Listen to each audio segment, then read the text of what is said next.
वेंदो हुम 15 ॾींहं ते वो जलसो थींदो आ मुखे उते न बुधायो वरी पाड़े में बियो जलसो उते दावत ही पो हुन को संगत पुछा कई तांजे हर जलसे ते अब्बाई साहब होंदो हिन भेरे ना आयो असल शायद अगले साल असांजा कुछ वडेरा स्टेज ते वेठा हा वडा वडा मानू स्टेज ते वेठा हा पो वरी मोड़ साहब पर्दे ते भी तकीर कई व्याज ते भी तकीर कई पो असांखे वडेरन ॻाल्हायो त असांखे घुराए बेस्तो कयो थव न था ॻाल्हायो वला जो असां वारा वडेरा कावड़िया त बाबा असांखे घुराए करे स्टेज ते तव्हां बेस्तो कयो आहे माना तव्हां हथ सां मुला खे बश ॾिनी तॾहिं मोड़ साहब सॼी तकीर असां ते कई इन जे करे जेकॾहिं इहो मौलवी ईंदो त असां तव्हां वटि मां चयोमान ठीकु आहे उन्हनि वटि न ईंदुमि पर पाड़े में जलसो आहे उते त ईंदा न हाणे छा कयूं असां मौलवी विच ते अची फाथा हूं तव्हांजी जेकॾहिं जलसे वारनि जी ख़ुशामद था कयूं त तव्हां असांखे मेणा ॾींदा हो मुला बि लाए पाए पिया अथव अब मुला बि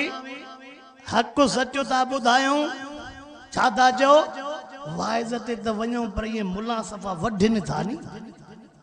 वरी जेकॾहिं हक़ सचो नथा चऊं हाणे मुला बि मिड़ई रस्म पूरी था कनि हाणे ॿुधाए त सही वञूं काॾे वञूं हे पासो वठूं या हो पासो वठूं असांखे पासो वठणो आहे हिन दिलबर क़ुरान पाक जो कंहिंजो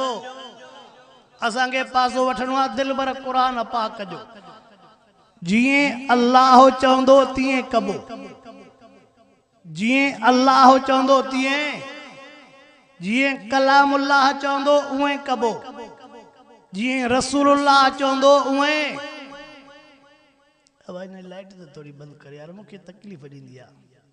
मौला असदुल्ला खोड़े जूं अखियूं सफ़ा लाइट ते ठही वे न असांखे अलाए जो तकलीफ़ थी ॾियनि पयूं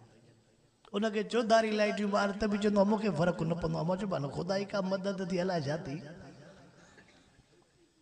अर्ज़ पोइ कयां आहे छोटकारे जी रात पर माफ़ी तॾहिं मिलंदी जॾहिं अवल खाता सिधा कंदासीं नौकरन वारा महीने जे पहिरियन तारीख़न जे आसरे ते खंदो खणंदा आहिनि मज़दूर 8 ॾिहाड़े ते